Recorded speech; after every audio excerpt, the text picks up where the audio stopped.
Dear brothers and sisters, there once lived two friends in the same neighborhood. Now both of them had sons each who were also friends with each other.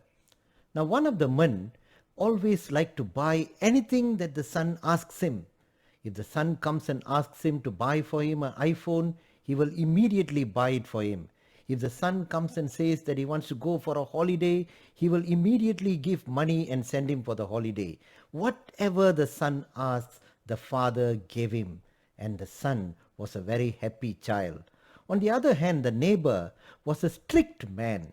He was very careful whenever the son comes and asks him anything. When he asked for an iPhone, he refused. When he asked him for many things that he wanted for himself, the father refused. But then the father was caring enough to take care of all that he needed. But then the son was not happy.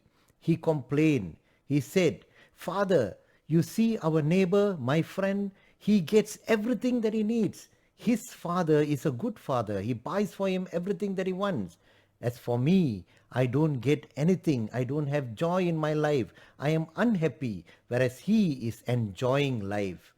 And after some time, the son was so annoyed with the father that he decided to move out of the house, thinking that he's not happy with his father. When he moved out, the father got ill. The father was very upset. And one day he had a heart attack and he died. When the son came back, he was told by the family members that the father did not give him the many things that he asked because he was more caring about his future than his immediate needs. In fact, the father had saved a lot of money for the son. He had bought for him much valuable investments, which eventually turned out to become very big amount, which lasted for a long time for the son. And it was during that time that the son realized that his neighbor was the one who got the lesser portion of the deal, because his neighbor never learned about hardships in life. When he grew up, he could not cope with the stress of life and he started to suffer. The son realized that his father was a big father with a big heart, with a big dream for him, and it was he who could not realize the bigness of the father. Brothers and sisters, this story reveals a point which is brought out in the gospel today and also in the Old Testament today. In the Old Testament, God is angry with the people he brought out of Egypt because they have not wanted to listen to his ways, and they went away and built a calf out of gold, a molten calf to worship. In the New Testament, Jesus is angry that the Jews are not believing in him.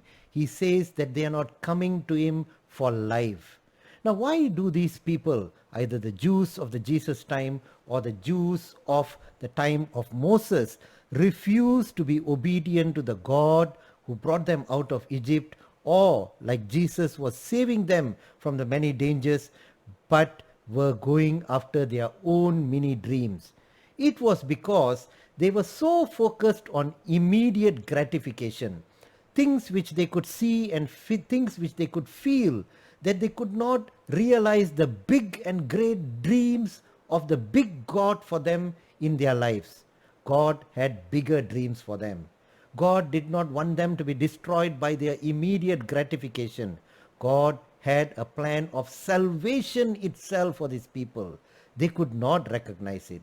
In the Old Testament, the people had such a small mind to the extent that even the God they built was an image of a calf, not even a big bull.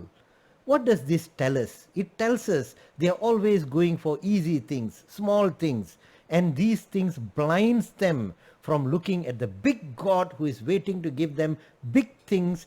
Just because they are not able to see it in the near future, they think that it is not coming. We too are like that. The people of the time of Jesus were also like that.